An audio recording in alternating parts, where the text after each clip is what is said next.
मारिया अपने माता पिता के साथ अपने घर में रहा करती थी। मारिया के 3 छोटे भाई बहन भी थे और मारिया और उसके तीनों छोटे भाई बहन एक साथ स्कूल जाया करते थे। मारिया का स्कूल मारिया के घर से थोड़ी ही दूरी पर था।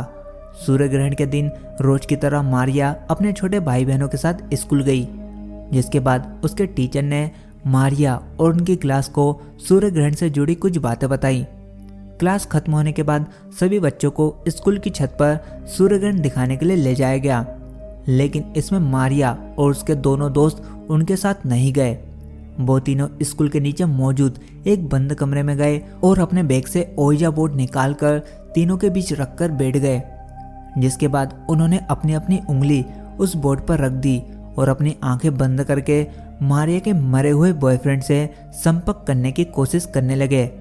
लेकिन उस बोर्ड के नियमों का सही से ना पालन करने की वजह से बोर्ड टूट जाता है और उस कमरे में धुआं भर जाता है और अचानक से सारा धुआं मारिया के मुंह में चला जाता है, जिसके बाद मारिया की हालत खराब हो जाती है और उसके मुंह से झाग निकलने लगता है। ये सब देखकर उसके दोस्त तो बहुत ही डर जाते हैं। जैसे तैसे वो सब घर पहुंच जाते हैं, लेकिन उसके बाद से मारिया को हर जगह किसी व्यक्ति का काला साया नजर आने लगा। मारिया अजीबोगरीब हरकतें करने लगी। वो अपने भाई बहन पर चिल्लाती रहती और उन्हें बेवजह मारने लगती।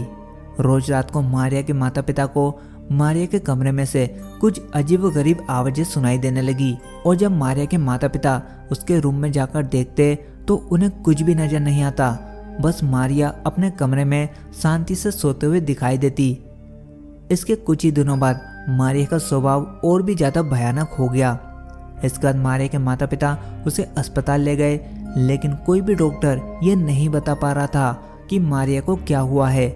मारिया ने खाना पीना भी छोड़ दिया था और किसी से भी बातें नहीं करती थी। जब डॉक्टर ने मारिया से पूछा कि उसके साथ क्या हुआ था, तो इस पर मारिया बस हंसती और कुछ भी नहीं बोलती। इसके कुछ ही दिनों बाद मारिया की हालत बहुत ही ज़्यादा खराब हो गई, जिसकी वजह से उसे हॉस्पिटल में भर्ती कराया गया, जहां 14 जुलाई 1991 में उसकी मौत हो गई। मौत की वजह किसी को भी नहीं पता। पोस्टमार्टम में भी उसकी मौत की वजह सामने नहीं आई।